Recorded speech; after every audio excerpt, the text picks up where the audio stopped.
I'm Siamecat. Nothing says family-friendly Mario game quite like gambling. Let's see what I win. Dang it! Super Mario Bros. Was great for its time, but it's still very simple. But Nintendo would manage to make a much more advanced game 5 years later on the same system. Super Mario Bros. 3 released on the NES in 1990, and is considered by many to be the best 2D Mario, or at least the best classic 2D Mario. I don't know if it's my favorite, but it's still amazing. The gameplay returns to the style from the first game. Despite there being 2 games called Super Mario Bros. 2, Super Mario Bros. 3 is the first worthy sequel. SMB 2 was too different from SMB 1, and Lost Levels is similar to SMB 1, but it's different in the sense that it's bad. The story is notable for actually being a little different from most Mario games. The 7 Koopalings, Larry, Roy, Lemmy, Wendy, Iggy, Morton, and Ludwig, transform kings into animals and steal their magic wands. Then once Mario saves every king, Bowser captures Peach. Some players might not see this coming, so that's cool. That said, it's still Bowser capturing Peach. To this day, there are still only 2 games with a different story. I don't know if it's sad that Nintendo won't do anything different, or impressive that they're so dedicated to one idea. Also, why did the 7 kings never appear in any other games? Also, why does the Mushroom Kingdom need 7 kings? The Mario series took a new direction with this game and has never been the same since. It got into cartography. Super Mario Bros. 3 is the first Mario game to have a world map. For being Nintendo's first attempt at a world map, it's still one of the best, mainly because there's just so much to do. Firstly, there are Toad Houses and minigame houses to get power-ups and extra lives from. Toad Houses give you 3 chests to choose from, and they each contain a random power-up. There are 2 types of minigame houses. The first one makes you line up 3 pieces of a picture, and if you do it right, you'll get some 1-ups. The second one is match the cards. You don't have to pay to do any of these, so it's not actually gambling, but it's just funny to me that this is in an NES Mario game. There are also Hammer Bros roaming the world map. If you run into them, you'll have to fight them. But that's not all. The world map even has secrets to find. Some Hammer Bros drop items which you can use to break rocks, revealing secrets. There's even a boat behind one rock in World 3 that allows you to freely travel to different islands. It's probably the most memorable part of the game for me. The airship levels at the end of each world are some of the hardest levels in the game, and if you die in one, the airship will move to a different spot on the world map, meaning you'll have to track it down. It can even fly past a level you didn't complete. For some reason, world maps in Mario games still haven't ever been as in-depth as this one. You have an inventory in this game. Before entering the level, you can equip power-ups from your inventory, which can hold 28 items. This game is still challenging, but it would be a lot harder if you couldn't hold as many items, and lives were not as plentiful. The Super Mushroom, Fire Flower, and Superstar return from the first game, as you would expect. The new power-ups are the Raccoon Suit, Tanuki Suit, Hammer Suit, and the Frog Suit. I should have had some frog suit repellent on hand for situations like this. Let's start with the Frog Suit.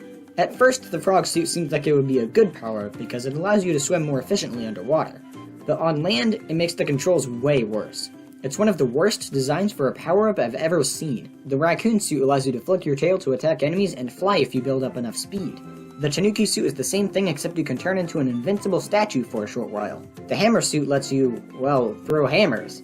You can take out Boom Boom in one hit with this thing, making the Mad Lad even more pathetic. Oh yeah, and the P-Wing allows you to fly indefinitely. That seems a little too broken considering it allows you to fly over the entire level. The Raccoon Suit and Tanuki Suit return in quite a few games, but not the Hammer Suit, which is a shame because it's objectively amazing. Overall, the new power-ups are great, not you. All 8 worlds now have a unique theme for the first time in the series. There's Grassland, Desertland, Waterland, Giantland, Skyland, Iceland, Pipeland, and Darkland. Most of these themes became staples in the series, and for good reason. They stand the test of time. Giantland, Pipeland, and Darklands did not become staples in the series. These days they show up for 1 or 2 levels and that's about it. I guess they decided to stick with the forest, mountain, and volcano themes for everything after the first New Super Mario Bros. In Giantland, enemies and blocks are supersized. The first half of Skyland isn't even in the sky. You have to climb a tower up to the clouds, and once you're there, you can see the island you were just on below.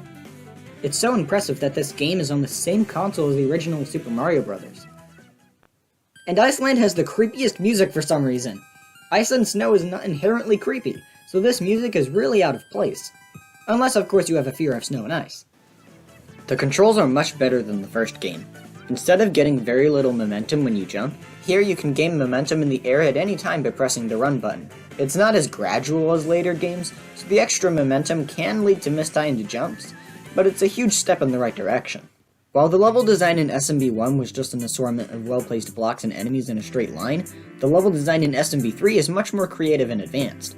There are vertical levels, auto-scroll levels, and so much more. Most people hate auto-scroll levels because they're either too fast or too slow. I don't mind them though.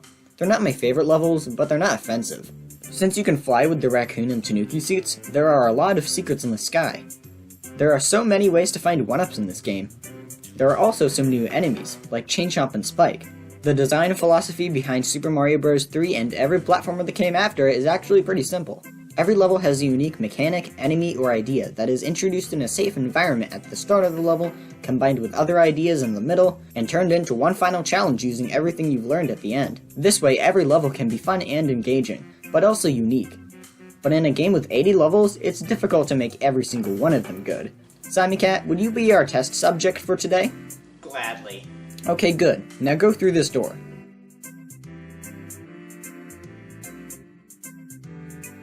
That's it. I'm not trusting anyone anymore, ever. There are not only trolls, but also a few levels where you'll have to make use of trial and error to progress. These kinds of levels are few and far between, so it's not that bad. I've also had instances where I ran face first into an enemy I couldn't see coming. I'm getting lost levels flashbacks, this better not happen again. For being a pretty challenging game overall, the boss fights are laughably easy. First is Boom Boom, the official Mad Lad.